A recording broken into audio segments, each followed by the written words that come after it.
Hello everyone Giles mentor ਦੇ official YouTube channel ਤੇ ਤੁਹਾਡਾ ਸਵਾਗਤ ਹੈ। ਪੰਜਾਬ ਪਟਵਾਰੀ ਐਗਜ਼ਾਮੀਨੇਸ਼ਨ ਦੇ ਅਕਾਊਂਟਸ ਦਾ ਲੈਕਚਰ ਅੱਜ ਅਸੀਂ 52 ਦੇਖਣ ਲੱਗੇ ਹਾਂ। ਅੱਜ ਅਸੀਂ ਕੁਝ MCQs ਦੀ ਪ੍ਰੈਕਟਿਸ ਕਰਾਂਗੇ, ਠੀਕ ਹੈ। ਕੁਝ 15 ਕੁਐਸਚਨਸ ਹੋਣਗੇ, ਉਸ ਦੀ ਅੱਜ ਅਸੀਂ ਪ੍ਰੈਕਟਿਸ ਕਰਾਂਗੇ। ਮੈਨੂੰ ਉਮੀਦ ਹੈ ਕਿ ਤੁਸੀਂ ਤੁਹਾਡੇ ਸਾਰੇ ਦੇ ਸਾਰੇ ਕੁਐਸਚਨ ਠੀਕ ਹੋਣਗੇ, ਠੀਕ ਹੈ ਫਰੈਂਡਸ। ਇਹ ਸਾਰੇ ਕੁਐਸਚਨ ਉਹ ਹੋਣਗੇ ਜੋ ਤੁਹਾਨੂੰ ਮੈਂ ਕਰਾ ਚੁੱਕਾ, ਠੀਕ ਹੈ। ਲੈਕਚਰ ਸਟਾਰਟ ਕਰਨ ਤੋਂ ਪਹਿਲਾਂ ਪੰਜਾਬ ਪਟਵਾਰੀ ਐਗਜ਼ਾਮੀਨੇਸ਼ਨ ਲਈ ਤੁਹਾਨੂੰ ਮੌਕ ਟੈਸਟ ਪ੍ਰੋਵਾਈਡ ਕੀਤੇ ਜਾ ਰਹੇ ਨੇ, ਸੈਕਸ਼ਨ ਟੈਸਟ ਪ੍ਰੋਵਾਈਡ ਕੀਤੇ ਜਾ ਰਹੇ ਨੇ, ਈ-ਬੁੱਕਸ ਪ੍ਰੋਵਾਈਡ ਕੀਤੀਆਂ ਜਾ ਰਹੀਆਂ ਨੇ। ਜਿਹੜੇ ਬੱਚੇ ਖਰੀਦਣਾ ਚਾਹੁੰਦੇ ਹਨ ਉਹ www.gilsmentor.test.com ਤੋਂ ਜਾ ਕੇ ਖਰੀਦ ਸਕਦੇ ਹਨ ਅਤੇ ਆਪਣੀ ਤਿਆਰੀ ਨੂੰ ਹੋਰ ਪੱਕਾ ਕਰ ਸਕਦੇ ਹਨ। ਪਹਿਲਾ ਕੁਐਸਚਨ ਹੈ, ਅ ਸੈਕਿੰਡ ਹੈਂਡ ਟਰੱਕ ਵਾਸ ਪਰਚੇਜ਼ਡ। ਇੱਕ ਸੈਕਿੰਡ ਹੈਂਡ ਟਰੱਕ ਪਰਚੇਜ਼ ਕੀਤੀ ਹੈ 75,000 ਦੀ, ਠੀਕ ਹੈ। 10,000 ਰੁਪਇਆ ਸਪੈਂਡ ਕੀਤਾ ਰਿਪੇਅਰ 'ਤੇ, ਪੁਰਾਣੀ ਹੈ ਨਾ, ਅਤੇ ਕੁਛ ਰਿਪੇਅਰਿੰਗ ਕਰਾਉਣੀ ਹੋਣੀ, ਤਾਂ 10,000 ਰੁਪਇਆ ਮੈंने ਸਪੈਂਡ ਕੀਤਾ ਰਿਪੇਅਰ 'ਤੇ, ਅਤੇ 2,000 ਰੁਪਇਆ ਟਰੱਕ ਰਜਿਸਟਰਡ ਦੇ ਨਾਮ 'ਤੇ ਲੱਗ ਗਿਆ, ਠੀਕ ਹੈ। ਉਹਦੀ ਇਹਦਾ ਨੇਮ ਆਫ ਦੀ ਫਰਮ 'ਤੇ ਲੱਗ ਗਿਆ, ਰਜਿਸਟਰ ਕਰਾਉਣ 'ਤੇ ਲੱਗ ਗਿਆ। ਕਿੰਨਾ ਲੱਗ ਗਿਆ? 2,000 ਰੁਪਏ। 1,000 ਰੁਪਇਆ ਮੈਨੂੰ ਡੀਲਰ ਕਮਿਸ਼ਨ ਨੂੰ ਦੇਣ 'ਤੇ ਲੱਗ ਪਿਆ। ਤਾਂ ਦੱਸੋ ਮੇਰੀ ਟੋਟਲ ਕੈਪੀਟਲਾਈਜ਼ ਵੈਲਿਊ ਕਿੰਨੀ ਹੋਏਗੀ ਮੇਰੀ? ਦੱਸੋ। 88,000 ਹੋਏਗੀ, 87,000 ਹੋਏਗੀ, 85,000 ਹੋਏਗੀ, 75,000 ਹੋਏਗੀ? ਦੱਸੋ।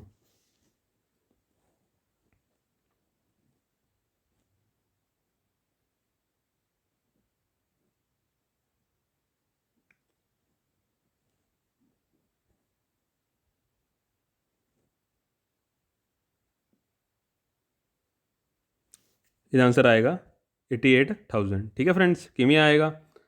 ਠੀਕ ਹੈ, ਸਾਰੀ ਵੈਲਿਊ ਪਏਗੀ ਉਰੇ 75,000, ਠੀਕ ਹੈ, ਪਲੱਸ 10,000।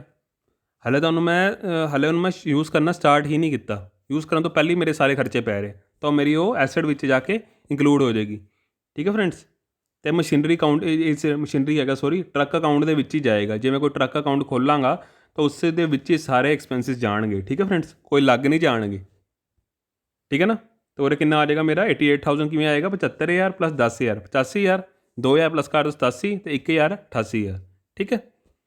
ਅਗਲਾ ਕੁਐਸਚਨ ਆ, which of this items will not be capitalize along with asset. ਇਹ 'ਚੋਂ ਕਿਹੜੀ ਆਈਟਮਸ ਮੇਰੀਆਂ ਕੈਪੀਟਲਾਈਜ਼ ਨਹੀਂ ਹੁੰਦੀ ਐਸਟ ਦੇ ਨਾਲ? ਦੱਸੋ। ਆਪਾਂ ਉੱਪਰ ਪੜ੍ਹ ਕੇ ਆਏ ਹਾਂ, ਉਹਦੇ ਹਿਸਾਬ 'ਚ ਤੁਸੀਂ ਮੈਨੂੰ ਉਰੇ ਦੱਸੋ, ਇਹ 'ਚੋਂ ਕਿਹੜੀਆਂ ਆਈਟਮਸ ਇਨਕਲੂਡ ਨਹੀਂ ਹੁੰਦੀਆਂ ਇੱਕ ਐਸਟ ਦੇ ਨਾਲ, ਉਸਦੇ ਵਿੱਚ ਐਡ ਨਹੀਂ ਹੁੰਦੀਆਂ, ਉਸਦੀ ਵੈਲਿਊ ਵਿੱਚ ਐਡ ਨਹੀਂ ਹੋ ਸਕਦੀਆਂ? ਦੱਸੋ। Installation charges, annual repair and maintenance, ਸਟੈਚੂਰੀ leaves, fret and insurance? ਦੱਸੋ।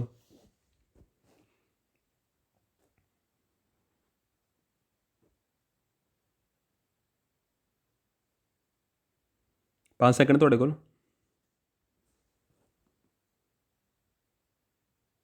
ਇਹਦਾ ਆਂਸਰ ਆ ਜਾਏਗਾ, ਇਹਦਾ ਕੀ ਆਂਸਰ ਆ ਜਾਏਗਾ? ਇਹ ਆ ਜਾਏਗਾ ਬੀ ਆਪਸ਼ਨ, ਠੀਕ ਹੈ। ਐਨੂਅਲ ਰਿਪੇਅਰ ਐਂਡ ਮੇਨਟੇਨ, ਇਹ ਜਿਹੜੀ ਮੈਂ ਐਨੂਅਲ ਰਿਪੇਅਰ ਕਰ ਰਿਹਾ ਉਹਦੀ ਮੇਰੀ ਕੋਈ ਵੈਲਿਊ ਐਸਟ ਵਿੱਚ ਐਡ ਨਹੀਂ ਹੋਏਗੀ। ਸਟੈਚੂ ਲੀਵਸ ਹੋ ਜਾਣਗੀਆਂ, ਠੀਕ ਹੈ। ਫਰੇਟ ਐਂਡ ਇੰਸ਼ੋਰੈਂਸ ਦਾ ਖਰਚਾ ਹੋ ਜਾਏਗਾ, ਇੰਸਟਾਲੇਸ਼ਨ ਚਾਰਜਿਸ ਹੋਣਗੇ। ਇਹ 3 ਖਰਚੇ ਮੇਰੇ ਡਾਇਰੈਕਟ ਖਰਚੇ ਪੈਣਗੇ, ਉਹ ਹਮੇਸ਼ਾ ਮੇਰੇ ਮਸ਼ੀਨਰੀ ਵਿੱਚ ਐਡ ਹੋ ਜਾਣਗੇ। ਜੇ ਇਹ ਕੋਈ ਮੇਰਾ ਸਾਲ ਦਾ ਖਰਚਾ ਆਉਂਦਾ ਐਨੂਅਲ ਰਿਪੇਅਰ ਦਾ, ਇਸ ਦਾ ਮੈਂ ਅਲੱਗ ਅਕਾਊਂਟ ਬਣਾਵਾਂਗਾ, ਕ੍ਰੀਏਟ ਕਰਾਂਗਾ, ਠੀਕ ਹੈ। ਇਹਨੂੰ ਮੈਂ ਇਸ ਕੈਪੀਟਲਾਈਜ਼ ਵੈਲਿਊ ਐਸਟ ਵਿੱਚ ਐਡ ਨਹੀਂ ਕਰਾਂਗਾ। ਅਗਲਾ ਕੁਐਸਚਨ ਹੈ, under which method of depreciation annual depreciation fluctuate with the volume of production? ਦੱਸੋ। ਕਿਹੜੇ ਮੈਥਡ ਦੇ ਦੁਆਰਾ ਮੇਰੀ ਡੈਪਰੀਸ਼ੀਏਸ਼ਨ ਫਲਕਚੁਏਟ ਕਰੇਗੀ with the volume of production ਦੇ ਨਾਲ? ਦੱਸੋ। Sum of the years digit method, production method, written down value method, none?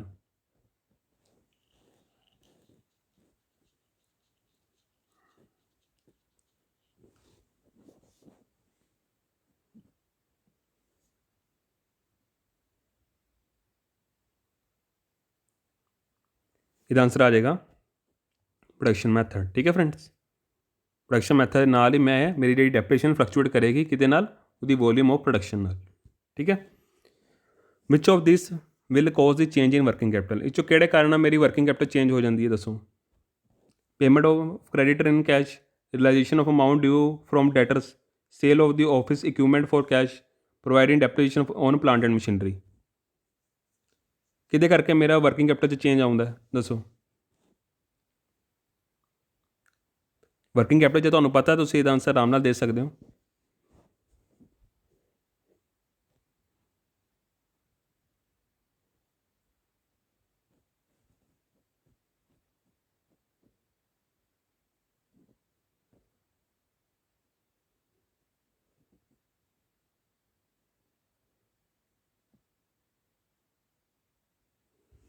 ਇਹਦਾ ਆਨਸਰ ਆ ਜਾਏਗਾ ਸੀ ਆਪਸ਼ਨ। ਠੀਕ ਹੈ, ਜਿਹੜਾ ਮੈਂ ਸੇਲ ਕਰਾਂਗਾ ਆਫਿਸ ਇਕਵਿਪਮੈਂਟ, ਜਿਹੜਾ ਫਿਕਸ ਐਸੈਟ ਹੈ, ਜੇ ਉਹਨੂੰ ਮੈਂ ਕੈਸ਼ 'ਚ ਸੇਲ ਕਰਤਾ ਤਾਂ ਉਹ ਤਾਂ ਮੇਰਾ ਕੈਸ਼ ਵਰਕਿੰਗ ਕੈਪੀਟਲ ਵਿੱਚ ਐਡ ਹੋ ਜਾਏਗਾ। ਵਰਕਿੰਗ ਕੈਪੀਟਲ ਕੀ ਹੁੰਦੀ ਹੈ? ਇੱਕ ਤਰ੍ਹਾਂ ਨਾਲ ਮੇਰੀ ਕਰੰਟ ਐਸੈਟ ਹੁੰਦੀ ਹੈ।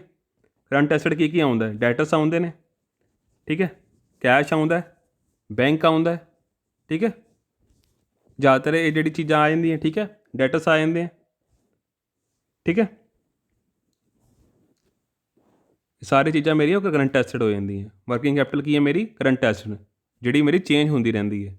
ਕੈਸ਼ ਵੀ ਮੇਰਾ ਚੇਂਜ ਹੁੰਦਾ ਰਹਿੰਦਾ, ਠੀਕ ਹੈ, ਬੈਂਕ ਵੀ ਮੇਰਾ ਚੇਂਜ ਹੁੰਦਾ ਰਹਿੰਦਾ 1 ਸਾਲ ਦੇ ਅੰਦਰ ਅੰਦਰ, ਠੀਕ ਹੈ, ਸਟੋਕ ਵੀ ਚੇਂਜ ਹੁੰਦਾ ਰਹਿੰਦਾ। ਸੋ ਜੇ ਕੋਈ ਸੇਲ ਕਰਾਂਗਾ ਮੈਂ ਆਫਿਸ ਇਕਵਿਪਮੈਂਟ ਦੀ ਕੈਸ਼ ਵਿੱਚ ਤਾਂ ਕੀ ਹੋ ਜਾਏਗਾ ਦੱਸੋ? ਵਧੇਗਾ ਹੀ ਕੈਸ਼, ਮੇਰਾ ਚੇਂਜ ਹੀ ਆਏਗਾ ਵਰਕਿੰਗ ਕੈਪੀਟਲ ਵਿੱਚ, ਠੀਕ ਹੈ। ਅਗਲਾ ਕੁਐਸਚਨ ਹੈ which of the following is true when the debtor pays dues. ਦੱਸੋ ਕਿ ਇਸ 'ਚੋਂ ਕੀ ਟਰੂ ਹੋਏਗਾ ਜਦ ਡੈਟਰ ਆਪਣੇ ਡਿਊਜ਼ ਪੇ ਕਰ ਦੇਗਾ। The asset side of the balance sheet will decrease, ਜਾਂ asset side of the balance sheet will increase, liability side of balance sheet will increase, ਜਾਂ there is no change in the total asset or total liability. ਧਿਆਨ ਨਾਲ ਸੋਚ ਕੇ ਦੱਸਿਓ।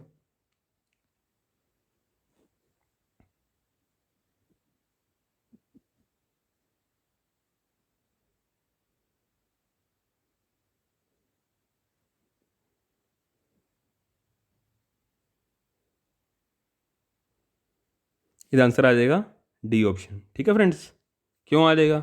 ਤੇ debtors ਆਪਣੇ ਡਿਊ ਪੇ ਕਰਦੇ ਆ। ਡੈਟਰਸ ਕੀ ਹੈ? ਐਸੈਟ ਹੈ, ਠੀਕ ਹੈ। ਜੇ ਉਹ ਆਪਣੇ ਡੈਟਰ ਡਿਊ ਪੇ ਕਰ ਦੇਗਾ, ਮੇਰੇ ਕੋਲ ਕੀ ਆਏਗਾ? ਕੈਸ਼ ਆਏਗਾ। ਕੈਸ਼ ਵੀ ਤਾਂ ਐਸੈਟ ਹੈ, ਠੀਕ ਹੈ। ਜੇ ਇੱਕ ਸਾਈਡ 'ਤੇ ਪਲੱਸ ਹੋਏਗਾ, ਸਾਈਡ 'ਤੇ ਜੇ ਉਹ ਮਾਈਨਸ ਹੋ ਰਿਹਾ ਹੈ, ਠੀਕ ਹੈ, ਐਸੈਟ ਤੋਂ ਵੈਲਿਊ ਜਾ ਰਹੀ ਹੈ ਤਾਂ ਉਰੇ ਕੈਸ਼ ਵਿੱਚ ਐਡ ਵੀ ਤਾਂ ਹੋ ਰਹੀ ਹੈ, ਤਾਂ ਜ਼ੀਰੋ ਆ ਜਾਏਗਾ, ਉਰੇ ਕੋਈ ਅਸਰ ਨਹੀਂ ਹੋਏਗਾ, ਠੀਕ ਹੈ। There is no change in the total asset or total liabilities, ਠੀਕ ਹੈ। ਅਗਲਾ ਕੁਐਸਚਨ ਹੈ dash is the date on which the bill falls due for payment. ਤੁਹਾਨੂੰ ਬਿੱਲ ਐਕਸਚੇਂਜ ਕਰਾਇਆ, ਤੁਸੀਂ ਮੈਨੂੰ ਦੱਸੋ ਕਿਹੜੀ ਕਿਹੜੀ ਡਿਊ ਡੇਟ 'ਤੇ ਪੇਮੈਂਟ ਹੋਏਗੀ? ਸੈਟਲਮੈਂਟ ਡੇਟ ਹੋਏਗੀ, ਮੈਚੋਰਟੀ ਡੇਟ ਹੋਏਗੀ, ਪੇਮੈਂਟ ਡੇਟ ਹੋਏਗੀ, ਡਿਊ ਡੇਟ ਹੋਏਗੀ। ਬਿੱਲ ਐਕਸਚੇਂਜ ਦੇ ਲੈਂਗੁਏਜ ਆਪਾਂ ਕੀ ਕਵਾਂਗੇ?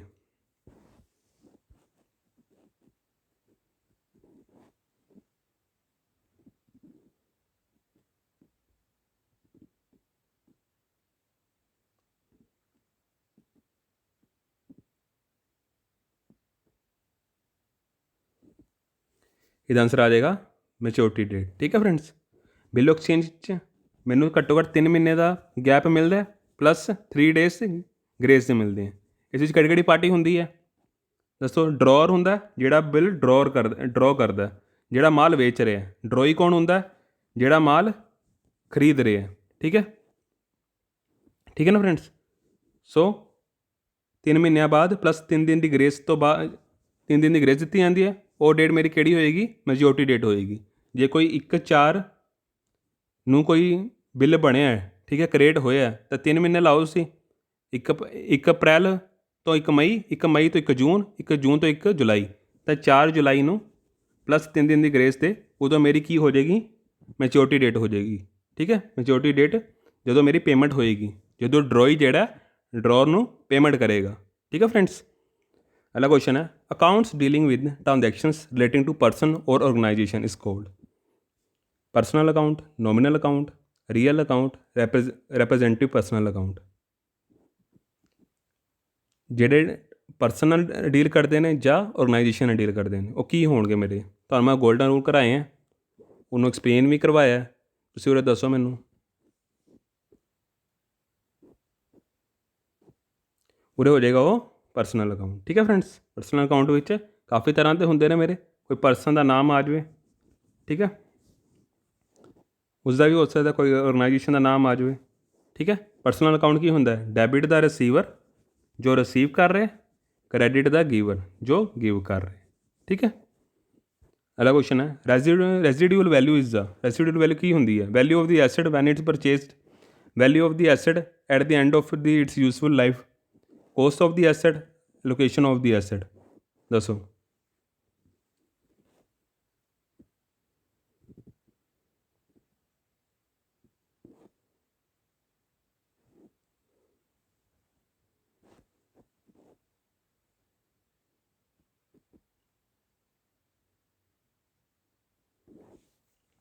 ਇਹਦਾ ਆਂਸਰ ਆ ਜਾਏਗਾ B option, value of the ਐਸਟ at the and of the useful life. ਠੀਕ ਹੈ ਫਰੈਂਡਸ, ਜਿੰਨੀ ਆਪਾਂ ਦੀ ਅਮਾਊਂਟ ਹੁੰਦੀ ਹੈ ਕਿਸੇ ਐਸਟ ਦੀ, ਉਹ ਜੇ ਆਪਾਂ ਡੈਪਰੇਸ਼ਨ ਕੱਢਣੀ ਹੈ ਤਾਂ ਉਹਦੀ ਆਪਾਂ ਵੈਲਿਊ ਆਫ ਦੀ ਐਸਟ ਦੇਖ ਲਾਂਗੇ at the end of life ਦੀ। ਠੀਕ ਹੈ, ਯੂਜ਼ਫੁਲ ਲਾਈਫ ਦੀ ਅਪੋਨ ਜਿੰਨੇ ਸਾਲ ਉਹ ਯੂਜ਼ ਹੋਈ ਹੈ। ਠੀਕ ਹੈ, ਉਹਦੇ ਨਾਲ ਮੇਰੀ ਡੈਪਰੇਸ਼ਨ ਨਿਕਲ ਆਊਗੀ। ਠੀਕ ਹੈ, ਸੋ ਉਰੇ ਮੈਂ ਕਿੰਨਾ ਕਰ ਦਾਂਗਾ, ਕਿਹੜਾ ਆਪਸ਼ਨ ਠੀਕ ਹੋ ਜਾਏਗਾ, ਬੀ ਆਪਸ਼ਨ। ਅਗਲਾ ਕੁਐਸਚਨ ਹੈ, retained earnings is classified as a part of, ਦੱਸੋ ਕਿਹਦਾ ਪਾਰਟ ਹੈ, owner's fund, gross block, capital work progress, stock in trade.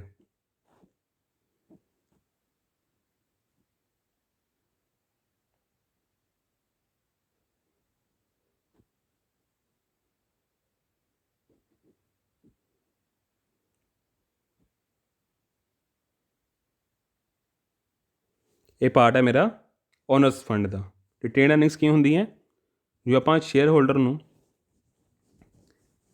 ਨੂੰ ਆਪਾਂ ਪੇਮੈਂਟ ਕਰ ਰਹੇ ਹਾਂ। ਠੀਕ ਹੈ, ਅਤੇ ਉਸ ਨੂੰ ਪੇਮੈਂਟ ਕਰਨ ਤੋਂ ਬਾਅਦ, ਠੀਕ ਹੈ, ਉਹਨਾਂ ਨੂੰ ਪੇਮੈਂਟ ਕਰਨ ਤੋਂ ਬਾਅਦ, ਸ਼ੇਅਰ ਹੋਲਡਰ ਨੂੰ ਪੇਮੈਂਟ ਕਰਨ ਤੋਂ ਬਾਅਦ ਕੋਈ ਵੀ ਪ੍ਰੋਫਿਟ ਮੇਰਾ ਜਿਹੜਾ ਬਚ ਗਿਆ, ਠੀਕ ਹੈ, ਉਹ ਮੈंने ਆਪਣੇ ਬਿਜ਼ਨਸ ਨੂੰ ਅੱਗੇ ਇਨਵੈਸਟਮੈਂਟ ਕਰਨ ਲਈ ਰੱਖ ਲਿਆ, ਉਹ ਕੀ ਹੋਏਗਾ, ਮੇਰਾ ਰਿਟੇਨਡ ਅਰਨਿੰਗਸ ਹੋਣਗੀਆਂ। ਜ਼ਿਆਦਾਤਰ ਕੀ ਕਰਦੇ ਸ਼ੇਅਰ ਹੋਲਡਰ, ਕਈ ਵਾਰੀ ਨਹੀਂ ਲੈਂਦੇ, ਆਪਣੀ ਰੈਮੂਨੇਸ਼ਨ ਨਹੀਂ ਲੈਂਦੇ ਉਹ। ਠੀਕ ਹੈ, ਉਹ ਬਿਜ਼ਨਸ ਦੇ ਬਿਹਾਫ 'ਤੇ ਸੋਚਦੇ ਨੇ ਕਿ ਤੁਸੀਂ ਜਿਹੜੀ ਸਾਡੀ ਜਿਹੜੀ ਅਰਨਿੰਗਸ ਹੈ, ਤਾਂ ਤੁਹਾਨੂੰ ਜਿਹੜੀ ਰੈਮੂਨੇਸ਼ਨ ਦੇਣੀ ਹੈ, ਠੀਕ ਹੈ, ਉਹ ਆਪਣੇ ਕੋਲ ਬਿਜ਼ਨਸ ਵਿੱਚ ਇਨਵੈਸਟ ਕਰ ਦਿੰਦੇ ਨੇ। ਉਹਨੂੰ ਕੀ ਕਿਹਾ ਜਾਂਦਾ, ਰਿਟੇਨਡ ਅਰਨਿੰਗਸ। ਉਹ ਓਨਰਸ ਦਾ ਫੰਡ ਹੁੰਦਾ।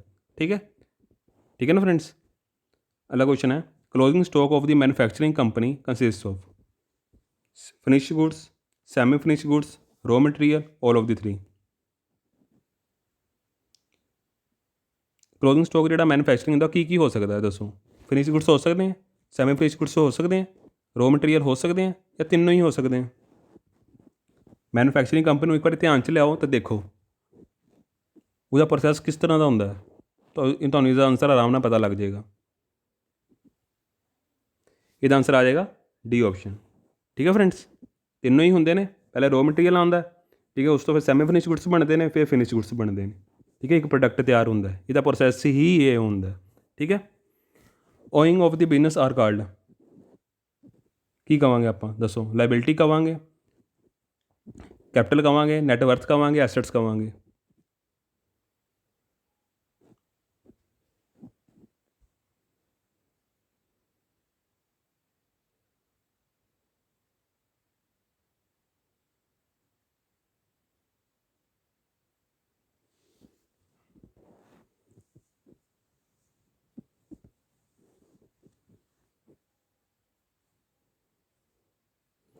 ਇਹਨੂੰ ਆਪਾਂ ਕਵਾਂਗੇ ਲਾਇਬਿਲਿਟੀਜ਼। ਠੀਕ ਹੈ ਫਰੈਂਡਸ, ਕਿਹੜਾ ਆਪਸ਼ਨ ਆ ਜਾਏਗਾ, ਲਾਇਬਿਲਿਟੀਜ਼।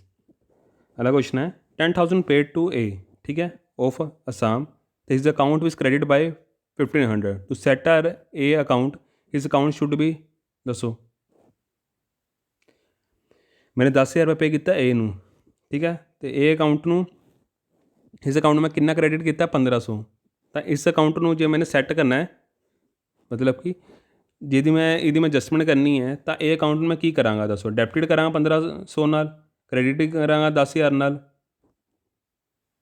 ਜਾਂ ਕ੍ਰੈਡਿਟ ਕਰਾਂਗਾ 15,000 ਨਾਲ, ਜਾਂ ਡੈਬਿਟ ਕਰਾਂਗਾ 11,500 ਨਾਲ। ਤੁਹਾਨੂੰ ਮੈਂ ਜਨਰਲ ਟ੍ਰਾਂਜੈਕਸ਼ਨਸ ਕਰਾਈਆਂ ਨੇ, ਤੁਸੀਂ ਉਸ ਬਿਹਾਫ 'ਤੇ ਸੋਚ ਕੇ ਮੈਨੂੰ ਦੱਸੋ ਇਹ 'ਚੋਂ ਕਿਹੜਾ ਆਪਸ਼ਨ ਠੀਕ ਹੋਏਗਾ। 10,000 ਰੁਪਏ ਪੇ ਕੀਤਾ ਏ ਨੂੰ ਆਫ ਅਸਾਮ, ਇਸ ਅਕਾਊਂਟ ਨੂੰ ਮੈंने ਕ੍ਰੈਡਿਟ ਕੀਤਾ 1,500 ਨਾਲ, ਟੂ ਸੈਟ ਆ ਰਾਈਟ ਇਸ ਅਕਾਊਂਟ, ਹਿਸ ਅਕਾਊਂਟ ਸ਼ੁੱਡ ਵੀ, ਕੀ ਕਰਾਂਗੇ ਆਪਾਂ। ਇਹਦਾ ਆਨਸਰ ਤੁਸੀਂ ਮੈਨੂੰ ਕਮੈਂਟ ਸੈਕਸ਼ਨ 'ਚ ਦੇਣਾ। ਠੀਕ ਹੈ ਫਰੈਂਡਸ। ਅਗਲਾ ਕੁਐਸਚਨ ਹੈ, which of the following cost is linked with the calculation of cost of inventory. ਇਹ 'ਚੋਂ ਕਿਹੜੀ ਕੋਸਟ ਜਿਹੜੀ ਹੈ ਉਹ ਮੇਰੀ ਲਿੰਕਡ ਹੁੰਦੀ ਹੈ ਕੈਲਕੂਲੇਸ਼ਨ ਕਰਨ ਵਿੱਚ, ਜਦੋਂ ਮੈਂ ਕੋਸਟ ਆਫ ਇਨਵੈਂਟਰੀ ਦੀ ਕੈਲਕੂਲੇਸ਼ਨ ਕਰਦਾ। Product cost, period cost, both product and period cost, historical cost.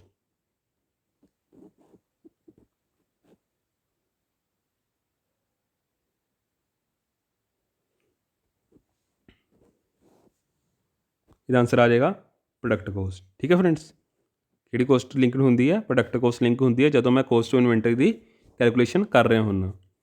Which of the following statements true about the relevant cost. ਤੁਹਾਨੂੰ ਮੈਂ ਰੈਲੀਵੈਂਟ ਕੋਸਟ ਬਾਰੇ ਦੱਸ ਚੁੱਕਾ। ਠੀਕ ਹੈ, ਤਾਂ ਇਹ 'ਚੋਂ ਕਿਹੜੀ ਸਟੇਟਮੈਂਟ ਠੀਕ ਹੈ ਇਹਦੇ ਹਿਸਾਬ, ਜੇ ਮੈਂ ਇਸ ਨੂੰ ਦੇਖਾਂ फिर मैं स्टेटमेंट्स ਨੂੰ ਦੇਖਾਂ ਚੋਂ ਕਿਹੜਾ ਸਟੇਟਮੈਂਟ ਬਿਲਕੁਲ ਸਹੀ ਬੈਠਦੀ ਹੈ ਰੈਲੇਵੈਂਟ ਕੋਸਟ ਨਾਲ। It is a sunk cost, B option it is a opportunity cost, C option it do not affect the decision making process, D option all costs are relevant।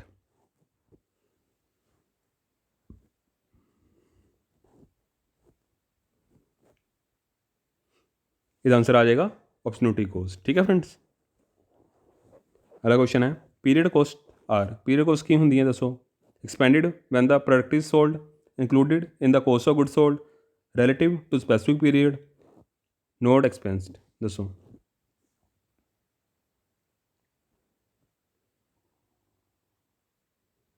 ਇਹਦਾ answer ਆ ਜਾਏਗਾ related to the specific period. Period cost ਕਿਹੜੀ ਹੁੰਦੀ ਹੈ, ਜਿਹੜੀ specific period ਨਾਲ related ਹੁੰਦੀ ਹੈ। ਠੀਕ ਹੈ। ਅਗਲਾ ਕੁਐਸਚਨ ਹੈ, ਅਗਲਾ ਕੁਐਸਚਨ ਤਾਂ ਨਹੀਂ ਹੈ, ਅੱਜ 15 ਹੀ ਕੁਐਸਚਨ ਸੀ। ਆ ਤੁਹਾਡੇ ਤੋਂ 15 ਕੁਐਸਚਨ ਲਿੱਤੇ ਨੇ ਅਤੇ ਤੁਸੀਂ ਮੈਨੂੰ ਬੱਚਿਆਂ ਨੇ ਦੱਸਣਾ ਹੈ ਕਿ ਤੁਹਾਡੇ ਕਿੰਨੇ ਕੁਐਸਚਨ 15 ਚੋਂ ਠੀਕ ਨੇ। ਠੀਕ ਹੈ। 10 ਠੀਕ ਨੇ, 11 ਠੀਕ ਨੇ। ਠੀਕ ਹੈ। ਜੇ ਤੁਹਾਡੇ 12 ਤੋਂ ਉੱਪਰ ਨੇ ਠੀਕ ਤਾਂ ਵੈਲ ਐਂਡ ਗੁੱਡ ਹੈ। ਠੀਕ ਹੈ। ਸੋ ਅੱਜ ਲਈ ਇੰਨਾ ਹੀ, ਬਾਕੀ ਆਪਾਂ ਨਾਲ ਨਾਲ ਟੋਪਿਕ ਕਰਦੇ ਰਹਾਂਗੇ। ਠੀਕ ਹੈ। ਜੇ ਤੁਹਾਨੂੰ ਕੋਈ ਪ੍ਰੋਬਲਮ ਆਉਂਦੀ ਹੈ ਤੁਸੀਂ ਕਮੈਂਟ ਸੈਕਸ਼ਨ ਵਿੱਚ ਜ਼ਰੂਰ ਪੁੱਛੋ।